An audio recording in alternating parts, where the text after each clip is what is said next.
नमस्कार, Hindustan health times में आप सभी का स्वागत है। मैं रितेश पांडे और आज हम मौजूद हैं सत्या हॉस्पिटल एनसीसी तिराहा बलिया में और यहाँ हम मुलाकात करेंगे बाल रोग विशेषज्ञ डॉक्टर आशु सिंह जी से और इनसे हम जानेंगे कि टीकाकरण क्या है और यह बच्चों के लिए क्यों है ज़रूरी। नमस्कार, मैं डॉक्टर आशु सिंह सत्या हॉस्पिटल में हूँ और मैं वैक्सीनेशन ही बच्चों का देखती हूँ। क्योंकि देखिए टीकाकरण इतना इम्पोर्टेंट है, इसको हमारा समाज अभी इतना समझ नहीं पा रहा। टीकाकरण है कि आप किसी बीमारी से किस तरह से अपने को बचा सकते हैं। एक तो है कि आप बीमार हुए, उसके बाद आप डॉक्टर के पास गए, फिर आपको डॉक्टर ट्रीटमेंट करता है, तो ये एक अलग चीज़ है। पर टीकाकरण से कुछ ऐसी बीमारियां हैं जो जितनी जानलेवा बीमारियां हैं, उन्हीं के टीके हैं। कोई सामान्य खांसी जुकाम के लिए टीके नहीं आते हैं। जितनी भी बीमारियां हमारे बच्चों को नवजात से लेके और 10 साल तक जो जानलेवा बीमारियां हैं, उन्हीं के टीके उपलब्ध हैं।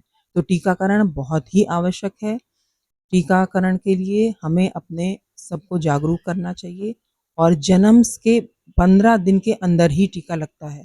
जो बीसीजी का और पोलियो ड्रॉप और हेपेटाइटिस बी, ये 3 टीके लगवाकर ही किसी भी नवजात शिशु को अस्पताल छोड़ना चाहिए। और मैम ये भी हम आपसे जानना चाहेंगे कि बच्चों के माता-पिता को किन बातों का ध्यान रखना चाहिए और कब और किस चीज़ का कब-कब टीका लगाना चाहिए?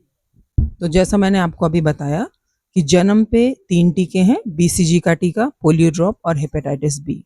ये तो कोई भी पीडियाट्रिशियन या कोई भी जहाँ डिलीवरी हो रही है, किसी को भी अपने यहाँ से इन 3 टीकों को लगाए के बिना बच्चे को डिस्चार्ज नहीं करना है। उसके बाद हमारा गवर्नमेंट सेक्टर भी आजकल टीकाकरण के लिए बहुत जागरूक है। 1.5 महीने पे, 2.5 महीने पे और 3.5 महीने पे टीके लगते हैं। 1.5 महीने पे डीपीटी का टीका, पोलियो का टीका, पोलियो का भी अब इंजेक्टेबल आ गया है, हेपेटाइटिस बी और हिब का टीका, ये सारे कंबाइंड टीके आ गए हैं। अगर आप सक्षम हैं तो आप जाकर प्राइवेट सेक्टर में भी इनको लगवा सकते हैं। ये हेक्सा के नाम से आते हैं, 6 टीके एक में ही मिले-जुले हैं और डायरिया का टीका और निमोनिया का टीका। इतने टीके हमारे बच्चों को 6 सप्ताह पे लगते हैं। कुछ माता-पिता ऐसे देख के घबराते हैं कि इतना सारा टीका एक बार में, तो ये सारे टीके 6 वीक्स, 10 वीक्स और 14 वीक्स पे लगने हैं। इसके बाद गवर्नमेंट सेक्टर में अगर आप जाएँगे तो 9 महीने पे टीका है, जिसपे वो एमआर का टीका लगाते हैं, मीज़ल्स, रूबेला और एक टीका लगाते हैं जापानी बुखार, ठीक है? अगर आप प्राइवेट सेक्टर में जाते हैं तो कुछ टीके और हैं जो गवर्नमेंट अभी नहीं लगा रही है, तो उसके लिए हम मरीज़ों को जागरूक करते हैं कि आप जितने टीके गवर्नमेंट लगा रही है, आप गवर्नमेंट में ही लगवाएँ। अगर आप वहाँ नहीं लगवाना चाहते, कुछ पेनलेस टीके लगवाना चाहते हैं, तभी हमारे पास आएँ। और जो टीके हम गवर्नमेंट सेक्टर में नहीं लगाते, जो बहुत इम्पोर्टेंट हैं कुछ, जैसे इन्फ्लुएंज़ा का टीका, जो 6 महीने पे लगता है पहली डोज़ और 7वें महीने पे दूसरी डोज़ लगती है।